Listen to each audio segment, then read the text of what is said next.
രോഹിത്തിനെ police arrest ചെയ്തതോടെ ബാലചന്ദ്രന് വീണ്ടും നെഞ്ചുവേദന വരികയാണ് കേട്ടോ. രോഹിത്താണെങ്കിൽ വണ്ടിയിലിരുന്ന് ഉറക്കെ കരയുകയാണ്. ഞാനൊരു തെറ്റും ചെയ്തിട്ടില്ല എന്നൊക്കെ രോഹിത് വിളിച്ച് പറയുന്നുണ്ട്. ഇതേസമയം അലീന അച്ഛനെ രക്ഷിക്കാൻ വേണ്ടി പെട്ടെന്ന് റൂമിലേക്ക് ഓടിച്ചെന്ന് മരുന്നെടുത്തു കൊടുത്തു. ബബിതയും കൃഷ്ണയുമാണെങ്കിൽ രോഹിത്തേട്ടനെ നോക്കി നിൽക്കുന്നു. ഇതേസമയം അച്ഛന് വേദന വന്ന് അത് നോക്കി നിൽക്കുന്നു. പക്ഷെ അവർക്ക് എന്താ ചെയ്യേണ്ടതെന്ന് അറിയില്ല. പക്ഷേ അലീന ധൈര്യപൂർവ്വം ബാലചന്ദ്രനെ രക്ഷിക്കാൻ വേണ്ടി മരുന്നെടുത്ത് കൊടുക്കുന്നു. പോലീസുകാർ കൊണ്ടുപോകുന്നതിനിടയിൽ വഴിയിലുടനീളം രോഹിത് ഓർക്കുന്നുണ്ട് കേട്ടോ. അച്ഛനും അലീനയും ഹരിയുടെ കൂട്ടുകൂടി നടക്കരുതെന്ന് ആകുന്നതും പറഞ്ഞിട്ടും ഞാൻ കേട്ടില്ല. ഒടുവിൽ അവർ പറഞ്ഞതുപോലെ തന്നെ സംഭവിച്ചു. എല്ലാം എൻ്റെ തെറ്റാണ്. ഞാൻ ഒരു തെറ്റും ചെയ്തിട്ടില്ല. പക്ഷേ വീട്ടുകാരുടെയും നാട്ടുകാരുടെയും എല്ലാം മുൻപിൽ ഞാൻ പീഡനക്കേസിലെ പ്രതിയായി എന്നൊക്കെ ഓർത്ത് രോഹിത് ഒരുപാട് കരഞ്ഞു. ഇനി എൻ്റെ പഠിത്തം എങ്ങനെ മുന്നോട്ട് പോകും, എൻ്റെ ജീവിതം തീർന്നു എന്നൊക്കെ ഓർത്താണ് രോഹിത് കരയുന്നത്. പക്ഷെ ഹരിക്ക് ഒരു കുലുക്കവുമില്ല കേട്ടോ. ശരണ്യ എന്നോട് ഇങ്ങനെ ചെയ്തു എന്നോർത്ത് അവളോട് ദേഷ്യം വരികയാണ് ഹരിക്ക്. അലീനയ്ക്കറിയാമായിരുന്നു രോഹിത് തെറ്റൊന്നും ചെയ്തിട്ടില്ലെന്ന്. അവന് ആഗ്രഹങ്ങളൊക്കെ ഉണ്ടെങ്കിലും ഒന്നും ചെയ്യാനുള്ള ധൈര്യമില്ല. തീർച്ചയായും ശരണ്യയെ രോഹിത് പീഡിപ്പിച്ചിട്ടുണ്ടാകില്ല. അവൻ ഹരിയുടെ കൂടെ പോയി പെട്ടുപോയതാകാം. ഇന്നലത്തെ അവൻ്റെ തിരിച്ചുവരവ് അതുപോലെയായിരുന്നു. പേടിച്ചറിഞ്ഞ മട്ടിലായിരുന്നു. അലീന അത് ബാലചന്ദ്രനോട് പറഞ്ഞു. അച്ഛാ, രോഹിത് തെറ്റൊന്നും ചെയ്തിട്ടില്ല എന്ന് എനിക്ക് ഉറപ്പാണ്. നമുക്കവനെ രക്ഷിക്കണം. ഇനി അവൻ എന്ത് രക്ഷ മോളെ, നമുക്കിനി ഒന്നും ചെയ്യാൻ കഴിയില്ല എന്ന് ബാലചന്ദ്രനും അലീനോട് പറയുകയാണ്. അവൻ തെറ്റ് ചെയ്താലും ഇല്ലെങ്കിലും അവന് പങ്കുണ്ടെന്ന് പോലീസിന് മനസ്സിലായല്ലോ. അതുമാത്രമല്ല, ചതിക്കപ്പെട്ട പെൺകുട്ടിക്ക് മാത്രമേ അവനെ ഇനി രക്ഷിക്കാൻ പറ്റൂ. പക്ഷേ അത് നമ്മുടെ കയ്യിൽ നിൽക്കില്ലല്ലോ. അച്ഛൻ വിഷമിക്കണ്ട, ഞാൻ രക്ഷിക്കും രോഹിത്തിനെ. എൻ്റെ അനിയനെ ജയിലിൽ കയറ്റാൻ ഞാൻ സമ്മതിക്കില്ല എന്ന് അലീന രോഹിത്തിനോട് പറയുകയാണ്. മോളെ അലീന, നീ വിചാരിക്കുന്ന പോലെയല്ല കാര്യങ്ങൾ.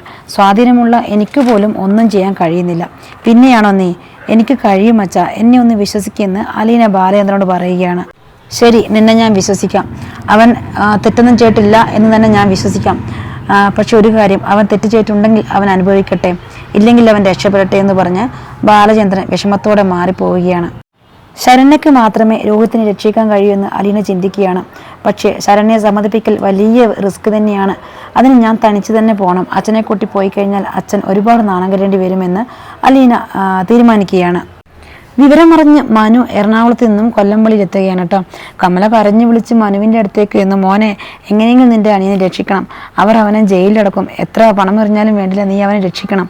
എല്ലാം അലീന ഒറ്റയൊരുത്തി കാരണം ഇങ്ങനെയൊക്കെ സംഭവിച്ചതെന്ന് കമല മനുവോട് പറയണം. മനു പൊട്ടിത്തെറിക്കാൻ കേട്ടോ. മനു പറഞ്ഞു, മിണ്ടിപ്പോയത് നിങ്ങൾ ഒറ്റയൊരുത്തി കാരണം ഇങ്ങനെ സംഭവിച്ചത്.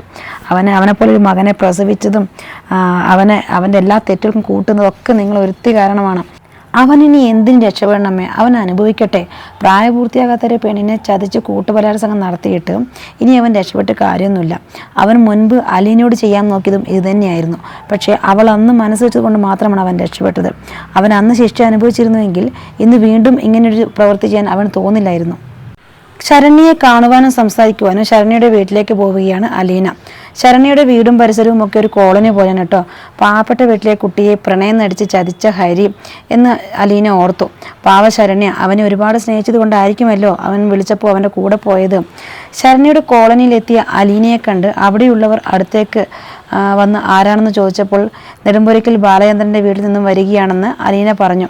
ഇത് കേട്ടതും അവിടെയുള്ളവർക്കങ്ങ് ദേഷ്യം വരികയാണ് കേട്ടോ. നിനക്ക് എങ്ങനെ ധൈര്യം വന്നിട്ട് ഇവിടെ കാലുകുത്താൻ എന്ന് ചോദിച്ചുകൊണ്ട് ശരണ്യയുടെ നാട്ടുകാർ അലീനയെ ആക്രമിക്കാൻ ശ്രമിച്ചു. ശരണ്യയുടെ ഗതി നിനക്ക് വന്നാലും നിനക്കൊക്കെ മനസ്സിലാകൂ എന്നും പറഞ്ഞുകൊണ്ട് അലീനയെ എല്ലാവരും ഒരുപാട് തെറിവിളിക്കുകയും ചെയ്തു. ശരണ്യ ഒരു നോക്ക് കാണാൻ പോലും ആകാതെ അലീന കരഞ്ഞുകൊണ്ട് തിരിച്ചു വരേണ്ടി വന്നു. പക്ഷേ അലീന ഓർത്തു, അവരുടെ സാഹചര്യമാണ് അവരെ അങ്ങനെയൊക്കെ പറയിപ്പിക്കുന്നത്. ആരായാലും അങ്ങനെ ചെയ്യുള്ളൂ. സാരമില്ല, ഞാൻ ഇനിയും അവിടെ പോകും.